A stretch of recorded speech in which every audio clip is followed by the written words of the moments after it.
കൃഷ്ണോ രക്ഷതു മാം ചരാചരഗുരു കൃഷ്ണം നമസ്യേ സദാ. കൃഷ്ണേനേവ സുരക്ഷിതോഹമസകൃത് കൃഷ്ണായ ദത്തം മനാ. കൃഷ്ണാദേവ സമുദ്ഭവോ മമ വിഭോ കൃഷ്ണസ്യ ദാസോऽസ്മ്യഹം.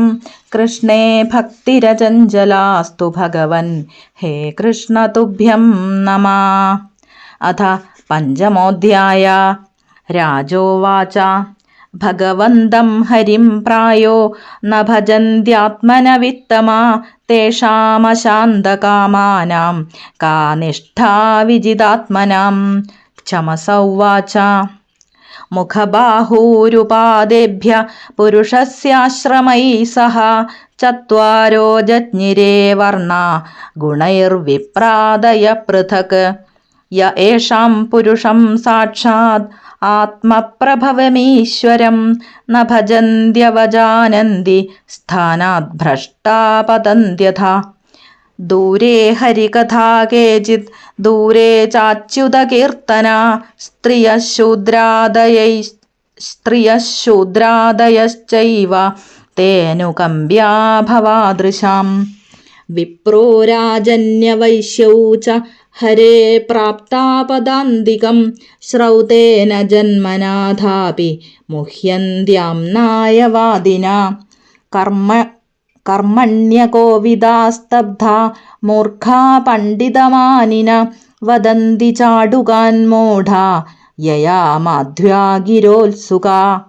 രജസാ ഘോരസങ്കൽപ്പ കാമുകാ അഹിമന്യവ ദാംഭികാ മാനിന പാപാ വിഹസന്ത്യച്യുതപ്രിയാൻ. വദന്തി തേന്യോന്യമുപാസിതസ്ത്രിയോ ഗൃഹേഷു മൈഥുന്യപരേഷു ചാശിഷ യജന്ത്യസൃഷ്ടാന്ന വിധാനദക്ഷിണം വൃത്യൈ പരം ഘ്നന്തി പശൂന തദ്വിദാ. ശ്രിയാ വിഭൂത്യാഭിജനേന വിദ്യയാ ത്യാഗേന രൂപേണ ബലേന കർമ്മണാ ജാതസ്മയേനാന്ധധിയഃ സഹേശ്വരൻ സതോവമന്യന്തി ഹരിപ്രിയാൻ ഖലാ. സർവേഷു ശശ്വത്തനുഭൃത്സ്വവസ്ഥിതം യഥാഘമാത്മാനമഭീഷ്ടമീശ്വരം വേദോപഗീതം ച ന ശൃണ്വത്തെ ബുധാ മനോരഥാനാം പ്രവദന്തി വാർത്തയാ. ലോകേ വ്യവായാമിഷമദ്യ സേവാ നിത്യാസ്തു ജന്തോർന ഹി തത്ര ചോദന വ്യവസ്ഥിതിസ്തേഷു വിവാഹയജ്ഞ സുരാഗ്രഹൈരാസു നിവൃത്തിരിഷ്ടാ. ധനം ച ധർമ്മൈകഫലം യതോ വൈ ജ്ഞാനം സ വിജ്ഞാനമനുപ്രശാന്തി ഗൃഹേഷു യുഞ്ജന്തി കളേബരസ്യ മൃത്യും ന പശ്യന്തി ദുരന്തവീര്യം. യദ്ഘ്രാണഭക്ഷോ വിഹിതഃ സുരായാസ്തഥാ പശോരാലഭനം ന ഹിംസാ ഏവം വ്യവായ പ്രജയാ നരത്യ ഇമം വിശുദ്ധം ന വിദുഃ സ്വധർമ്മം. യേ ത്വനേവം വിദോ സന്ത സ്തബ്ധാ സദഭിമാനിന പശൂൻ ദ്രുഹ്യന്തി വിശ്രബ്ധാ പ്രേത്യ ഖാദന്തി തേ ച താൻ. ദ്വിഷന്തപരകായേഷു സ്വാത്മാനം ഹരിമീശ്വരം മൃതകേസാനുബന്ധേസ്മിൻ ബദ്ധസ്നേഹാ പതന്ത്യഥാ. യേ കൈവല്യമസംപ്രാപ്താ യേ ചാതീതാശ്ച മൂഢതാം ത്രൈവർഗികാ ഹ്യക്ഷണികാ ഹ്യാത്മാനം ഘാതയന്തി തേ. ഏത ആത്മഹനോ ശാന്താ അജ്ഞാനേ ജ്ഞാനമാനിന സീദന്ത്യകൃതകൃത്യാ വൈ കാലധ്വസ്തമനോരഥാ. ഹിത്വാത്യായാസരചിത ഗൃഹാപത്യസുഹൃച്ഛ്രിയ തമോ വിശന്ത്യനിച്ഛന്തോ വാസുദേവ പരാങ്മുഖാ. രാജോവാച കസ്മിൻ കാലേ സ ഭഗവാൻ കിം വർണ്ണ കീദൃശോ നൃഭി നാംനാവേകേന വിധിനാ പൂജ്യത്തെ തദ്വിഹോച്യതാം. കരഭാജന ഉവാച കൃതം ത്രേതാ ദ്വാപരം ച കലിരിത്യേഷു കേശവ നാനാവർണാഭിധാകാരോ നാനൈവ വിധിനേജ്യതേ. कृते शुक्लश्चतुर्बाहुर्जटिलो वल्कलाम्बर कृष्णाजिनोपवीताक्षान् बिभ्रद्दण्डकमण्डलो मनुष्यास्तु तदा शान्ता निर्वैरा सुहृदः समा यजन्ति तपसा देवं शमेन च दमेन च हंससुपर्णो वैकुण्ठो धर्मो योगेश्वरो मल ईश्वरः पुरुषो व्यक्त परमात्मेति गीयते त्रेतायां रक्तवर्णोऽसौ चतुर्बाहुस्त्रिमेखला हिरण्यकेशस्त्रय्यात्मा सृग्ध्रुवाद्युपलक्षणा तं तदा मनुजा देवं सर्वदेवमयं हरिं यजन्ति विद्यया त्रय्या धर्मिष्ठा ब्रह्मवादिन विष्णुर्यज्ञपृश्निगर्भ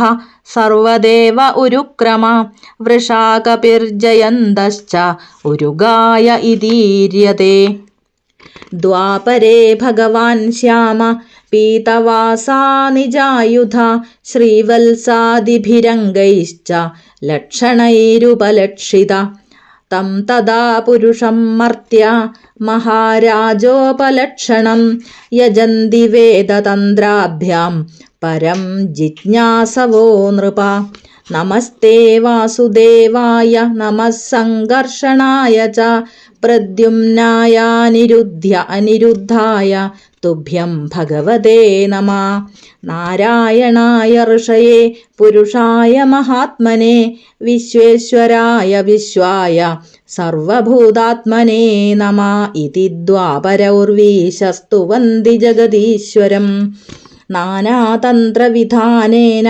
कलावपि यथा शृणु कृष्णवर्णं तिषा कृष्णं साङ्गोपाङ्गास्त्रपार्षदं यज्ञैः सङ्कीर्तनप्रायैर्यजन्ति हि सुमेधसा ध्येयं सदा परिभवघ्नमभीष्टदोह तीर्थास्पदं शिवविरिञ्जनुतं शरण्यं भृत्यार्तिहं प्रणतपालभवाब्धिपोतं वन्दे महापुरुषते चरणारविन्दं त्यक्त्वा सुदुस्त्यजसुरेप्सितराज्यलक्ष्मीं धर्मिष्ठ आर्यवचसा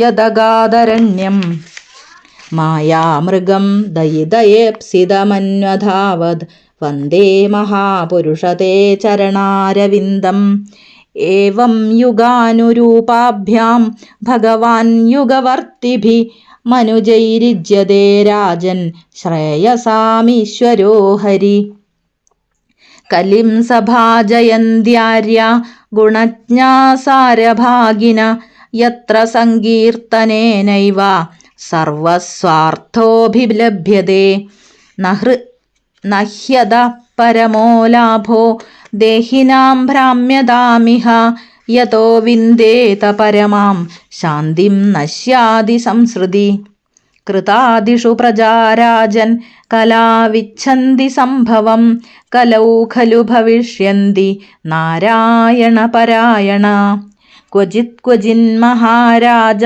द्रविडेषु च भूरिश ताम्रपर्णी नदी यत्र कृतमालापयस्विनी कावेरी च महापुण्या प्रतीची च महानदी ये पिबन्ति जलं तासां मनुजेश्वर प्रायो भक्ता भविष्यन्ति वासुदेवे मलाशया देवर्षिभूताप्तनृणां पितॄणां न किङ्करो नायमृणी च राजन् सर्वात्मनाय शरणं शरण्यं गतो मुकुन्दं परिहृत्य कर्तं स्वपादमूलं भजत प्रियस्य त्यक्तान्यभावस्य हरिपरेश विकर्म यच्चोत्पतितं कथञ्चित् धुनोति सर्वं हृदि सन्निविष्ट नारद उवाच धर्मान् भागवतानित्थं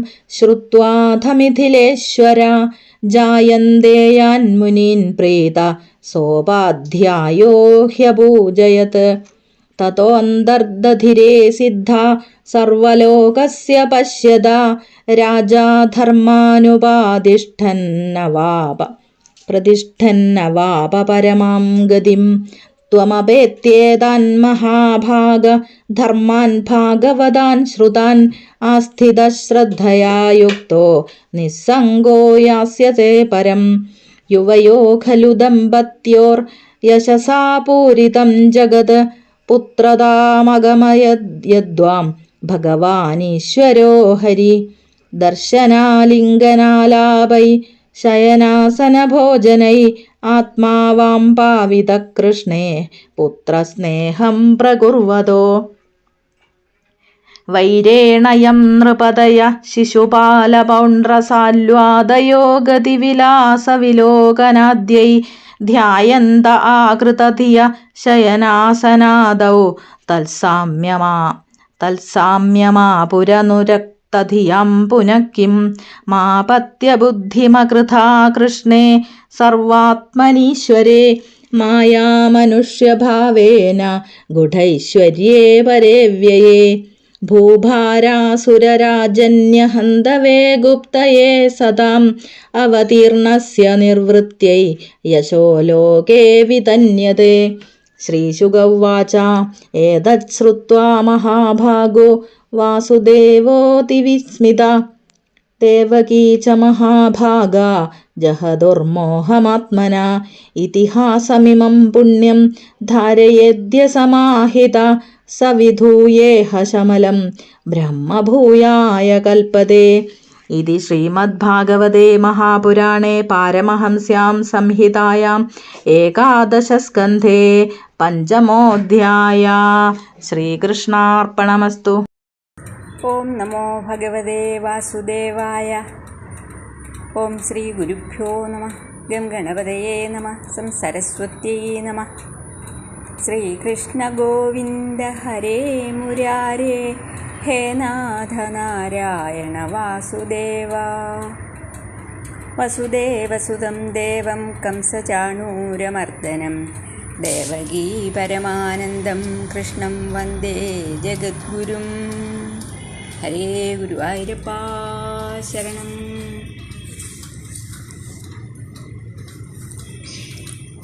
ഇനിയും ഏകാദശം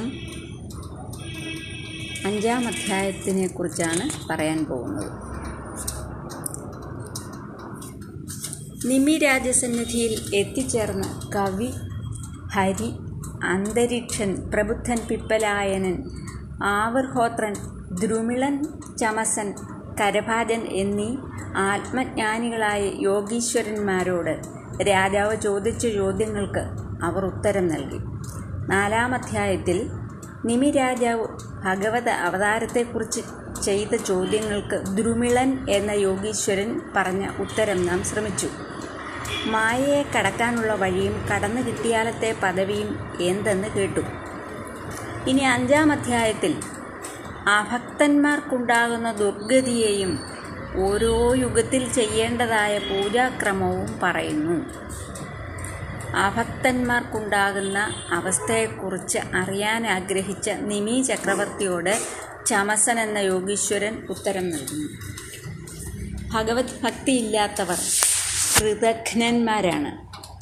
വർണ്ണാശ്രമങ്ങളുടെ ഉത്പത്തി സ്ഥാനമായ ഭഗവാന്റെ മുഖത്ത് നിന്ന് സത്വഗുണപ്രധാനികളായ ബ്രാഹ്മണർ, കൈകളിൽ നിന്ന് സത്വരജോ ഗുണപ്രധാനികളായ ക്ഷത്രിയർ, തുടകളിൽ നിന്ന് രജോ ഗുണവും തമോ ഗുണവുമുള്ളവരായ വൈശ്യർ, കാലുകളിൽ നിന്ന് തമോ ഗുണപ്രധാനികളായ ശൂദ്രരും ഉണ്ടായി. തങ്ങളുടെ ജന്മസ്ഥാനമായും നിയന്താവുമായ ഭഗവാനെ ഭജിക്കാത്തവർ വർണ്ണാശ്രമ സ്ഥാനഭ്രംശമുണ്ടായി നരകത്തിലെത്തുന്നു. അല്പജ്ഞാനം നേടി അഹങ്കരിക്കുന്നവരെ ഉപേക്ഷിക്കണം.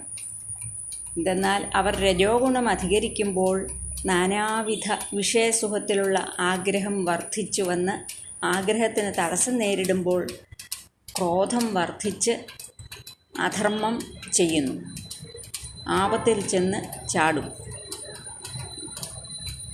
ആത്മാവായിരിക്കുന്ന ഈശ്വരഭാവം തന്നിലുണ്ടെന്ന സത്യത്തെ അവഗണിച്ച് സ്ത്രീസേവ, മദ്യപാനം, മാംസഭോജനം എന്നിവയിൽ ആസക്തരായിത്തീരും. ലൗകിക സുഖത്തിൽ അമിതാഗ്രഹം പുലർത്താതെ ഈശ്വരഭജനം ചെയ്യണം എന്ന് വേദം അനുശാസിക്കുന്നു. ലോകത്തിൽ സ്ത്രീസേവ, മാംസഭക്ഷണം, മദ്യപാനം ഇത്യാദികളെല്ലാം ജന്തുക്കൾക്കും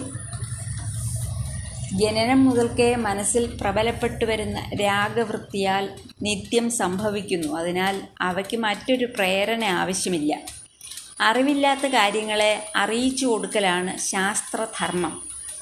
സ്വാഭാവിക രാഗവൃത്തികളെ സ്വീകരിക്കേണ്ടത് ആവശ്യം എന്ന് കരുതണ്ട. എന്തെന്നാൽ പശു, പക്ഷി തുടങ്ങിയ ജന്മങ്ങളിൽ ഈ വക വിഷയങ്ങൾ യാതൊരു വ്യവസ്ഥയുമില്ലാതെ തോന്നും പോലെ അനുഭവിച്ച് പഴകിയിട്ടുണ്ടാകും. ഈ ശ്രേഷ്ഠമായ മനുഷ്യജന്മത്തിലും അതുതന്നെ ആവർത്തിക്കാതെ ഇരിക്കണം. എന്നാൽ പല ജന്മങ്ങളിൽ ചെയ്ത ഈ ശീലം ഉപേക്ഷിക്കാൻ പ്രയാസമാകയാൽ പൂർണ്ണമായ സുഖാവസ്ഥയിലെത്തുകയുമില്ല. അതിനാൽ പരിപൂർണ സുഖാവസ്ഥയെ പ്രാപിക്കാൻ വേദം നമ്മെ അനുഗ്രഹിക്കുന്നു. വിഷയസുഖങ്ങൾ സ്വീകരിക്കേണ്ടി വന്നാലും അനുഷ്ഠിക്കേണ്ട നിയമങ്ങൾ അത് പഠിപ്പിക്കുന്നു. സ്ത്രീ വിഷയ താൽപ്പര്യമുണ്ടായാൽ വിവാഹം ചെയ്യുക, ഏകപത്നീവ്രതം അനുഷ്ഠിക്കുക. അന്യ സ്ത്രീ സുഖം മനസ്സാ പോലും സ്മരിക്കരുത്, അത് മഹാപാപമാണ്. മാംസഭക്ഷണത്തിൽ സ്വതേ ആഗ്രഹമുണ്ടായാൽ യാഗം ചെയ്ത് ഈശ്വരാരാധന നടത്തി മാംസഭക്ഷണ ആഗ്രഹത്തിൽ നിന്ന് മോചിപ്പിക്കാൻ പ്രാർത്ഥിച്ച് യാഗോച്ഛിഷ്ടമായ മാംസം മാത്രം ഭക്ഷിക്കുക. സുരാപാന താൽപ്പര്യം ഏറി വരുന്നുവെങ്കിൽ അതില്ലാതാക്കാൻ സൗത്രാമണ്യം എന്ന യജ്ഞം കഴിച്ച് അതിനായി നിവേദിച്ച മദ്യം ചുളുകയിൽ ഒതുങ്ങുന്നത്ര മാത്രം സേവിക്കുക എന്നിങ്ങനെ വേദം കൽപ്പിക്കപ്പെട്ടിരിക്കുന്നു. സ്ത്രീ മുതലായ വിഷയങ്ങളിൽ പ്രവേശിക്കാതെ അവ വർജിക്കണമെന്ന് വേദസാരം. പെട്ടെന്നങ്ങ് വർജിക്കാൻ കഴിയില്ലെങ്കിൽ ഋതുകാലത്തിൽ സന്തതിക്ക് വേണ്ടി മാത്രം ഭാര്യയെ സ്വീകരിക്കാം. അതുതന്നെ ഷഷ്ടി, അഷ്ടമി, പഞ്ചമി, ദ്വാദശി, ചതുർദശി ഈ ദിവസങ്ങളെ നിശ്ചയമായും വർജിക്കണം. പിതൃകടം തീർക്കാൻ വേണ്ടി ഗൃഹാസക്തനാകാം. ഇവയെല്ലാം വിഷയലോലുപർ ശ്രദ്ധിക്കേണ്ടതാണ്. വിഷയസുഖകാംക്ഷികൾക്ക് ഈശ്വരതത്വം അറിയാൻ കഴിയില്ല. ഫലാകാംക്ഷ കൂടാതെ ഭഗവാനെ പൂജിക്കുക, പ്രാണരക്ഷാദി കർമ്മങ്ങൾ നടത്തുക, ഇവയിൽ നിന്നെല്ലാം പരോക്ഷവും അപരോക്ഷവുമായ ജ്ഞാനം ഉണ്ടായി ഈശ്വരൻ ഉണ്ടെന്നുള്ള ബോധമുറച്ച് പ്രശാന്തി കൈവരിക്കുന്നു. ഈ ശാന്തി ലഭിക്കാനായിട്ട് വേണം നാം ധനത്തെ വിനിയോഗിക്കാൻ. വേദത്തിൽ ഹിംസ, മാംസഭക്ഷണം തുടങ്ങിയവയെ ഉപേക്ഷിക്കണമെന്ന് അനുശാസിക്കുന്നു. മുമുക്ഷുക്കൾ വേദപ്രമാണത്തെ അനുസരിച്ച് ജീവിക്കണം. അല്ലാതെ ജീവിതം നയിക്കുന്ന ദുരഹങ്കാരികളും പ്രാണിഹിംസ ചെയ്യുന്നവരും മരണാനന്തരം പരലോകത്തിൽ ചെന്ന് അവരാൽ കൊല്ലപ്പെട്ട ജീവികൾ കാരണം നരകത്തിൽ പതിക്കുന്നു. പിന്നീട് മൃഗവർഗത്തിലോ മറ്റ് താണ ജീവിവർഗത്തിലോ വീണ്ടും ജനിക്കുന്നു. ജ്ഞാനികൾ മോക്ഷമാർഗം ശ്രവിച്ച് ജീവിച്ച് മോക്ഷം നേടും. അജ്ഞാനികൾക്ക് അവർ മോക്ഷമാർഗം ഉപദേശിച്ചും കൊടുക്കും. അത് ശ്രവിച്ച് അനുസരിച്ച് ജീവിതം നയിച്ചാൽ അജ്ഞാനികൾക്കും മോക്ഷം നേടാം. എന്നാൽ ഈ ജ്ഞാനമാർഗത്തെ അവഗണിച്ച് ജീവിക്കുന്നവർ നരകത്തിലെത്തുന്നു. ശ്രേഷ്ഠമായ മനുഷ്യജന്മം കിട്ടിയിട്ടും ജ്ഞാനാദികളെ ശ്രവണമനനാദികൾ ചെയ്യാതെ ജന്മം നാശത്തിലെത്തിച്ച് വിവേകശക്തിയില്ലാത്ത യോനികളിൽ ചെന്ന് പിറക്കുന്നു. ഇങ്ങനെ ഹരിഭക്തിയില്ലാത്തവൻ്റെ ഗതി നരകപ്രാപ്തി തന്നെയെന്ന് യോഗേശ്വരൻ പറഞ്ഞു. ഇനി എങ്ങനെയൊക്കെ ഏതേത് യുഗത്തിൽ ഏതേത് വിധമാണ് ഭഗവാനെ പൂജിക്കേണ്ടതെന്ന് രാജാവ് ചോദിച്ചതിന് കരഭാജൻ എന്ന യോഗേശ്വരൻ മറുപടി പറയുന്നു. കൃതയുഗം, ത്രേതായുഗം, ദ്വാപരയുഗം, കലിയുഗം എന്നിങ്ങനെ 4 വിധ യുഗങ്ങളിൽ ഓരോന്നിലും ഭഗവാൻ ഓരോ ആകൃതിയും നിറവും നാമധേയവും സ്വീകരിക്കുന്നു. പൂജകളും അപ്രകാരം ഓരോ വിധത്തിലാണ്. കൃതയുഗത്തിൽ വെള്ള നിറം, 4 കൈകൾ, ജട, മരത്തോൽ കൊണ്ടുള്ള വസ്ത്രം, കൃഷ്ണമൃഗത്തിൻ്റെ തോൽ, പൂണൂൽ, അകാരം മുതൽ ക്ഷകാരം വരെയുള്ള വർണ്ണങ്ങൾ എഴുതിയ ജപമാല, കയ്യിൽ ദണ്ഡം, ജലപാത്രം എന്നിവ ധരിച്ചുകൊണ്ട് ഒരു തപസ്വിയായിട്ടാണ് ഭഗവാന്റെ സ്ഥിതി. കൃതയുഗത്തിലെ ജനങ്ങൾ സുഖദുഃഖാദികൾ എല്ലാവർക്കും ഒരുപോലെയാണെന്നും എല്ലാവരിലും പ്രകാശിച്ചുകൊണ്ടിരിക്കുന്ന ചൈതന്യം ഒന്ന് തന്നെയാണെന്നും ധരിച്ച് എല്ലാവരെയും ഒരുപോലെ സ്നേഹിച്ച് ആരോടും വൈരമില്ലാതെയും അന്ധക്കരണ നിഗ്രഹം, ബാഹ്യേന്ദ്രിയ നിഗ്രഹണം, തപസ് എന്നിവയാലും ധ്യാനയോഗം കൊണ്ടും ഭഗവാനെ പൂജിക്കുന്നു.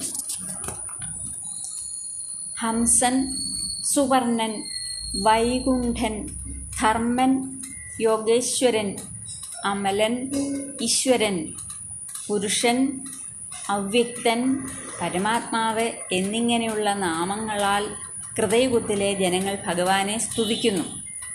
ത്രേതായുഗത്തിൽ ഭഗവാന് തുടുത്ത നിറം, 4 കൈകൾ, ദീക്ഷയുടെ അംഗമായി മുപ്പിരിയുള്ള മുഞ്ഞക്കയർ, സ്വർണവർണ്ണമുള്ള തലമുടി, ഋക്ക്, യജുസ്, സാമം എന്നീ വേദങ്ങളിൽ പ്രതിപാദിക്കുന്ന സ്വരൂപത്തോടും സൃക്ക്, സ്രുവം എന്നീ അടയാളത്തോടും കൂടിയവനുമാകുന്നു.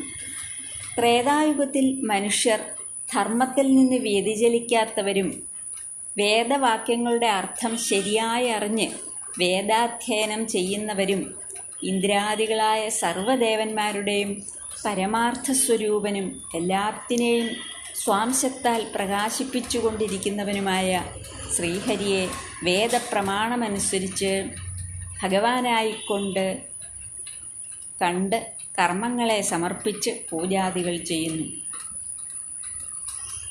സർവവ്യാപിയായ വിഷ്ണു, യാഗാധിഷ്ഠാന ദേവതയായ യജ്ഞൻ, സുതപസ് എന്ന പ്രജാപതിയുടെയും കൃഷ്ണിയുടെയും പുത്രനായി അവതരിച്ചതിനാൽ കൃഷ്ണിഗർഭൻ, സർവദേവസ്വരൂപനാകയാൽ സർവദേവൻ, അനേക ലീലകൾ ആടുന്നവനാകയാൽ ഉരുക്രമൻ, ഭക്താഭീഷ്ടപ്രദായകനും ദുഃഖനാശകനുമാകയാൽ വൃഷാകപി, എല്ലായ്പ്പോഴും എവിടെയും എന്തിനേയും ജയിക്കുന്നവനാകയാൽ ജയന്തൻ എന്നീ നാമങ്ങളാൽ ഭഗവാനെ കീർത്തിക്കുന്നു. ഇനി ദ്വാപരയുഗത്തിൽ ഭഗവാൻ ശ്യാമള കോമളനും അതസീ പുഷ്പത്തിൻ്റെ നിറത്തോടുകൂടിയും മഞ്ഞ പട്ടാട ചാർത്തിയും ശംഖം, ചക്രം, ഗദ, പത്മം എന്നീ ആയുധങ്ങളോടുകൂടിയും മാറിൻ്റെ വലതുഭാഗത്ത് രോമങ്ങളുടെ പ്രദക്ഷിണാകാരമായുള്ള ചുഴിയാകുന്ന ശ്രീവത്സം എന്ന മറുവിനാലും കൗസ്തുഭം, വനമാല എന്നീ ബാഹ്യചിഹ്നങ്ങളാലും അടയാളപ്പെട്ടവനുമാകുന്നു. ദ്വാപരയുഗത്തിൽ മഹാരാജാവിനുള്ള ഛത്രചാമരാദികളോടുകൂടിയവനായി പരമപുരുഷനായിരിക്കുന്ന ആ ഭഗവാനെ വേദതന്ത്രശാസ്ത്രപ്രകാരം ആരാധിക്കുന്നു. നമസ്തേ വാസുദേവായ നമഃ സംഘർഷണായ ച പ്രദ്യുമ്നായ അനിരുദ്ധായ തുഭ്യം ഭഗവതേ നമഃ. നാരായണായ ഋഷയേ പുരുഷായ മഹാത്മനെ വിശ്വേശ്വരായ വിശ്വായ സർവഭൂതാത്മനേ നമഃ. 6 ഗുണങ്ങൾ തികഞ്ഞ വാസുദേവനായിരിക്കുന്ന അങ്ങേയ്ക്കായിക്കൊണ്ട് നമസ്കാരം. സംഘർഷണനായ, പ്രദ്യുമ്നായ, അനിരുദ്ധനായ അങ്ങേയ്ക്കായിക്കൊണ്ട് നമസ്കാരം.